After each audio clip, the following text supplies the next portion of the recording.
은나라 종교주의를 주나라 인문주의로 바꿔간 공자와 공자학단의 사람들은 정치적으로 진보적이면서 어떤 포지션에도 금세 적응할 수 있는 유동적인 성격의 사람들이었습니다. 공자가 14년간 유랑길을 떠난 것도 그런 맥락에서 이해될 수 있는데요. 공자가 자신을 등용해 줄 새로운 군주를 찾아 고난의 유랑길을 이어가는 동안 공자의 곁을 줄곧 지킨 사람은 자로와 안회라고 할 수 있습니다. 자공과 염류도 있었지만 두 사람은 중간에 벼슬을 했기 때문에 끝까지 함께하진 못했습니다.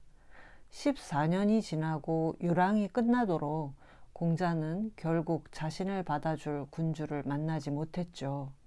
긴 유랑길에서 공자가 얻은 것은 결국 삶의 좌절이라고 할 수 있는데요. 논어의 첫 장도 인부지불온 불역군자호, 사람들이 나를 알아주지 않아도 노여워하지 않으니 또한 군자가 아니겠는가, 이것으로 시작해서 마지막은 부지명 무의위 군자야, 자신의 명을 알지 못하면 군자가 아니다 라는 말로 끝이 납니다. 실제로 논어를 끝까지 읽어보면 가슴 한켠에 먹먹함을 지울 수가 없는데요. 공자는 평생을 통해 죽음의 세계인 무의 세계를 벗어나 삶의 세계인 사의 세계로 진입하려고 애썼던 사람이죠. 그러나 14년간의 유랑을 통해 다시 죽음의 세계를 체험하게 됩니다.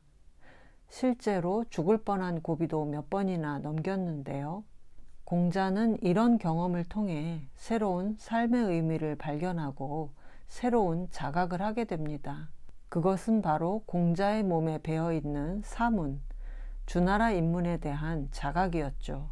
공자의 유랑은 외면적으로 보면 실패로 끝났지만 공자는 정치적 실현의 미련을 버린 대신 인문의 이상을 통해서 새로운 문명의 기초를 닦을 수 있다는 신념을 가지게 됐고, 그렇기 때문에 오히려 세월을 건너뛰어서 오늘날까지도 많은 사람들에게 인류의 미래를 구원할 하나의 인문적인 이상을 제시할 수 있었습니다.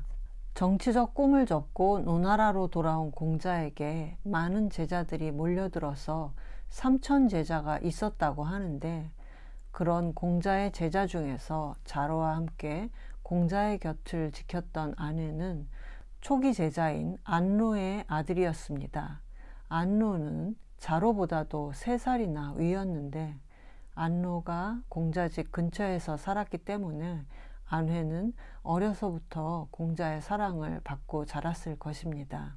그리고 어린 나이에 공자학단에 들어와서 3천 제자 중에 학과 덕으로 견줄 사람이 없을 정도로 훌륭하게 성장했는데요. 공자의 유랑이 끝난 직후 아내가 젊은 나이에 일찍 죽었기 때문에 제자 중에 누가 배우기를 좋아하냐는 질문에 공자는 항상 죽은 안회를 떠올리면서 이렇게 말했습니다.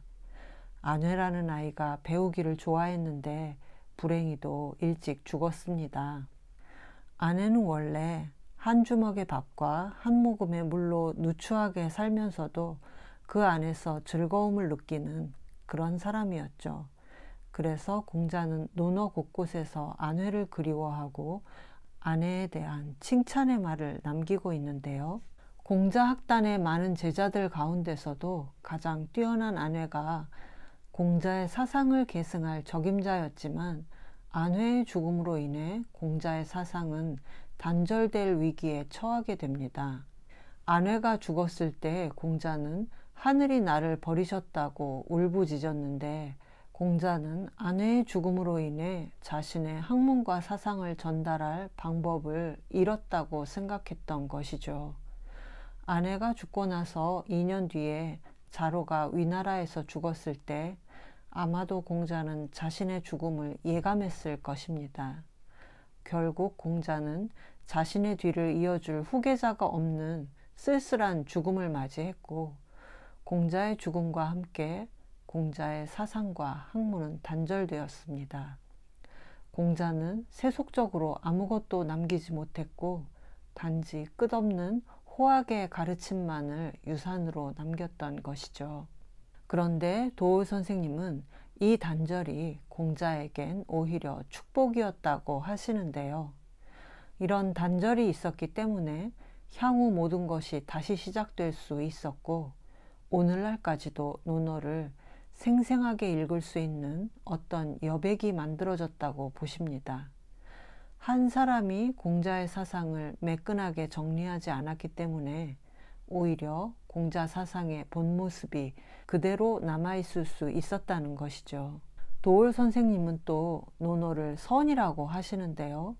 선이라는 것이 원래 논리로는 설명되지 않는 일종의 도약과 같은 깨달음의 경지인데, 논어 역시 선처럼 언제 어디서 누구에게 한 말인지는 잘 모르지만 그래도 뭔가 우리 가슴에 와닿는 그런 말들로 되어 있다는 점에서 같다고 하십니다. 선불교는 인도 불교와는 그 성격이 많이 다른 중국 불교에서 꽃피운 것이기 때문에 선이라는 것은 따지고 보면 중국 문명과 중국인의 마음에 들어있는 고유한 것이라고 할 수 있는데요. 논어는 시작도 끝도 없는 경구로 되어 있기 때문에 마음을 개발하는 단서가 되고, 그 어떤 선의 가르침보다도 더 큰 깨달음으로 인간을 인도하고 있어서 송나라 시대의 유학자인 정자는 이렇게 말했습니다. 요새 사람들은 책을 읽을 줄 모른다. 논어를 읽음에 읽기 전에 이런 사람이었는데 읽은 후에도 이런 사람이라면 그 사람은 전혀 논어를 읽은 자가 아니다. 논어는 선이죠. 그래서 논어는 그냥 읽으면 안 되고 마음이 새로워지는 변화의 체험을 느끼면서 읽어야 제대로 읽었다고 할 수 있습니다. 지금까지 공자의 생애와 사상을 정리한 위대한 공자 이야기를 들으셨는데요.